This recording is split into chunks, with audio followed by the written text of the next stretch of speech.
আসসালামু আলাইকুম ওয়া রাহমাতুল্লাহ।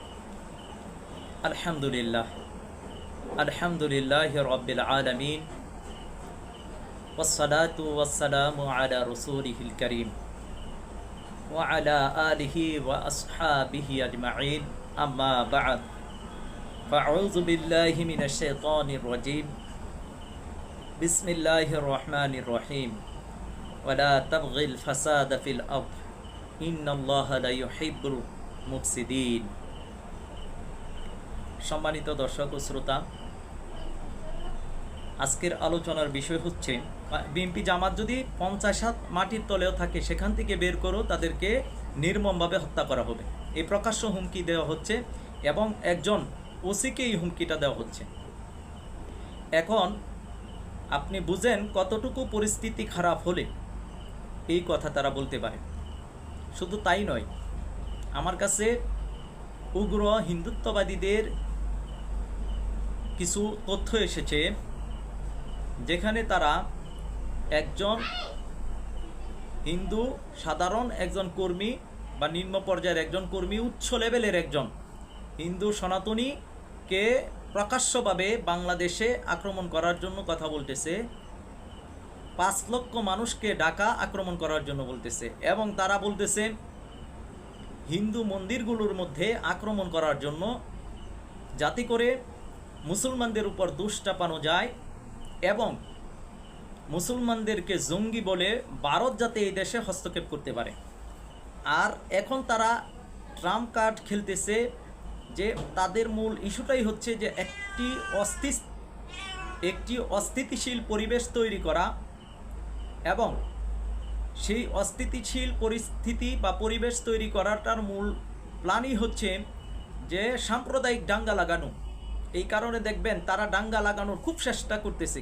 আপনারা জানেন বিএসএফের পক্ষ থেকে এদেশের বর্ডারে পরিস্থিতি খারাপ করার চেষ্টা করা হয়েছে। যখন বর্ডারে তারা পরিস্থিতি এত বেশি ঘোলাটে করতে পারেনি, তখন তারা এই দেশের নাস্তিকদেরকে মাঠে নামিয়েছে। নাস্তিকদেরকে দিয়েও যখন ওইভাবে কাজ হচ্ছে না, এখন সাম্প্রদায়িক দাঙ্গা লাগানোর ব্যর্থ চেষ্টা করা হচ্ছে।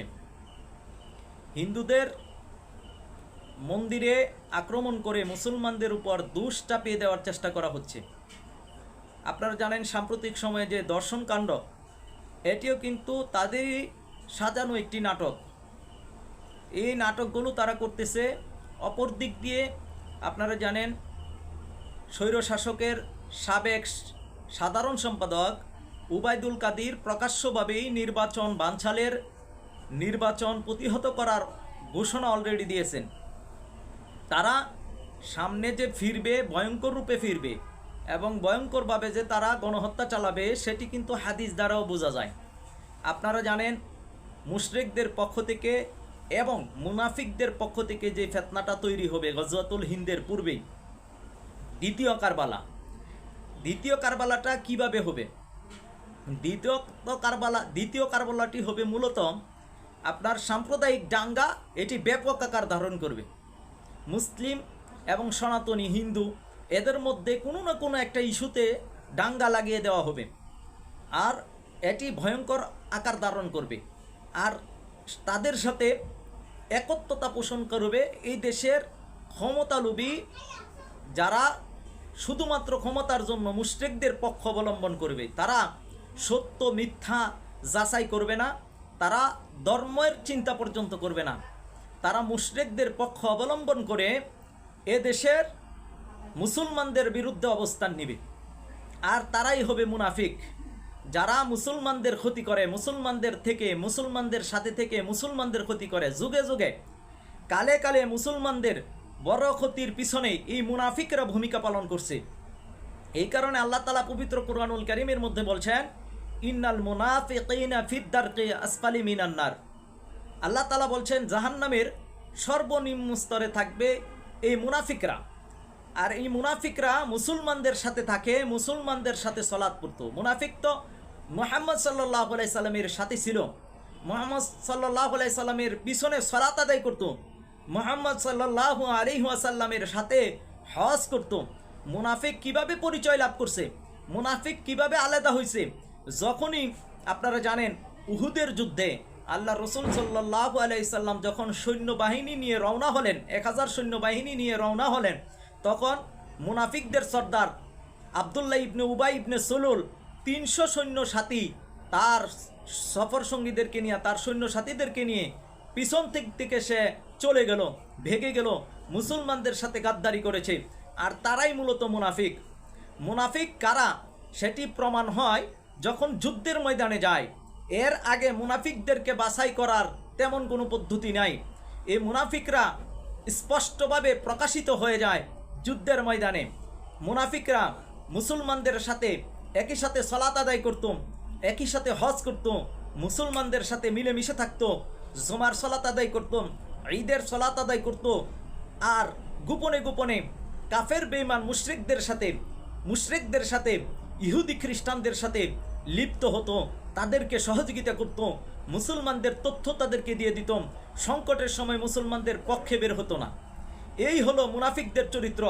আপনারা জানেন যে কোরআনুল কারীমের আয়াতগুলো যদি পড়েন তাহলে দেখবেন যুদ্ধের ময়দানে আল্লাহ রসুল সাল্লাল্লাহু আলাইহি ওয়াসাল্লাম যখনই বের হতেন, এই মুনাফিকরা বিভিন্ন অজুহাত পেশ করতেন।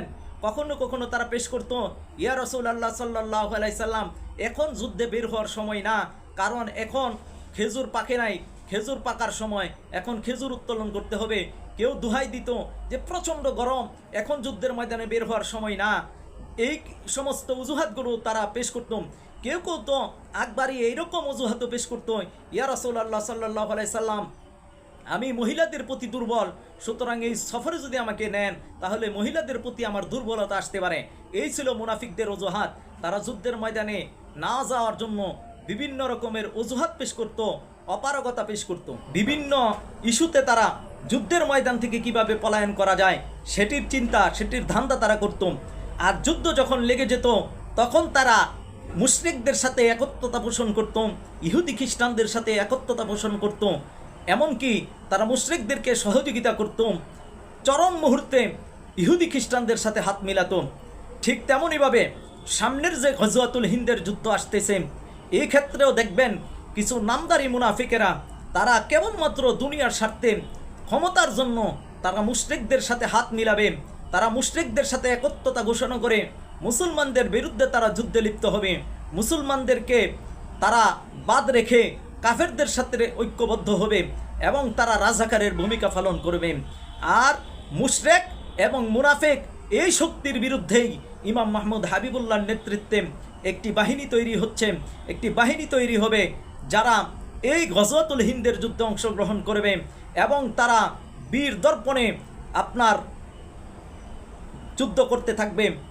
তারা কোনো শক্তিকে পরোয়া না করেই আল্লাহর উপর তাওয়াক্কুল করে তারা সেই যুদ্ধ পরিচালনা করতে থাকবে, যুদ্ধ করতে থাকবে, মুসলমানদের পক্ষ অবলম্বন করবে, মুসলিম মা বোনদের পাশে দাঁড়াবে। অপর দিক দিয়ে এই মুনাফিকরা মুসলিম মা বোনদেরকে জঙ্গি বলে গ্রেফতার করবে, জঙ্গি বলে মুশরিকদের হাতে তুলে দেবে, মুজাহিদদেরকে জঙ্গি বলে তারা গ্রেফতার করবে, মুজাহিদদের বিপক্ষে অবস্থান করবে, মুজাহিদদের জঙ্গি বলে তারা মুশরিকদের হাতে, তাদের প্রশাসনদের হাতে উঠাইয়া দিবে। এজন্য স্পষ্ট সামনের যে দামামা বেজে উঠবে সেখানে দেখবেন এই দেশের প্রশাসনের মধ্য থেকেও কেউ কেউ টাকার কাছে বিক্রি হয়ে তারা মুনাফিকদের পক্ষ অবলম্বন করবে, কেউ অথবা চাকরির ভয়ে আপনার মুসলমানদের পক্ষ অবলম্বন করবে। যেমনটি আমরা স্বৈর শাসকের সময় দেখেছিলাম যে স্বৈর শাসকের থাকা অবস্থায় এই সমস্ত প্রশাসনের কিছু লোক, পথভ্রষ্ট লোকেরা তারা মুজাহিদদেরকে জঙ্গি বলে গ্রেফতার করেছে, জঙ্গি নাটক সাজিয়েছে, মুসলমানদেরকে অত্যাচার করেছে, এমনভাবে অত্যাচার করেছে। আপনাদেরকে ছোট্ট একটি কথা বলি, সেটি হচ্ছে যে মুজাহিদদেরকে ধরে নিয়ে মুজাহিদদেরকে মিথ্যা 164 নিয়েছে, এমনটি বলেছে তুমি যদি এই কথা স্বীকার না করো তোমার স্ত্রীকে এনে দর্শন করা হবে, বেইজ্জতি করা হবে, তোমার মেয়েকে দর্শন করা হবে। এইরকম অনেক মুজাহিদের ক্ষেত্রে এইরকম ঘটনা ঘটেছে, অনেক মুজাহিদকে তারা এই কাজ করেছে। সুতরাং অনেক মুসলিমদের সাথে এইরকম ব্যবহার তারা করেছে। তো কেবলমাত্র স্বার্থের জন্য, ক্ষমতার জন্য তারা এমনটি করেছে। সামনে তাদের মধ্য থেকে কেউ কেউ এমনটি করতে পারে, এজন্য তাদেরকে চিহ্নিত করতে হবে কারা মুসলমানদের বিপক্ষে গিয়ে, কারা দেশের সার্বভৌমত্ব স্বাধীনতার বিরুদ্ধে গিয়ে মুশরিকদের পক্ষ অবলম্বন করে মুসলমানদের বিপক্ষে অবস্থান নেবে। তাদেরকে চিহ্নিত আগে থেকেই করতে হবে। এবং তারা যদি মুসলমানদের বিরুদ্ধে অবস্থান করে, তারা যদি মুশরিকদের পক্ষ অবলম্বন করে, তাহলে তারাও সুস্পষ্ট মুরতাদ হয়ে যাবে, মুনাফিক হয়ে যাবে। এজন্য বলবো, দুনিয়ার কিঞ্চিক স্বার্থে আখিরাতকে বিক্রি করে দিবেন না। লাঞ্ছনা, কঠিন এক লাঞ্ছনার দিন আসতেছে, কারণ আওয়ামী লীগ ভয়ঙ্কর রূপে ফিরবে। আর তারা মূলত আপনার মুশরিকদের সহযোগিতা করার জন্যই তারা ফিরবে। তারা এদেশে ফিতনা, দাঙ্গামা হাঙ্গামা সৃষ্টি করার জন্যই তারা মূলত ফিরবে।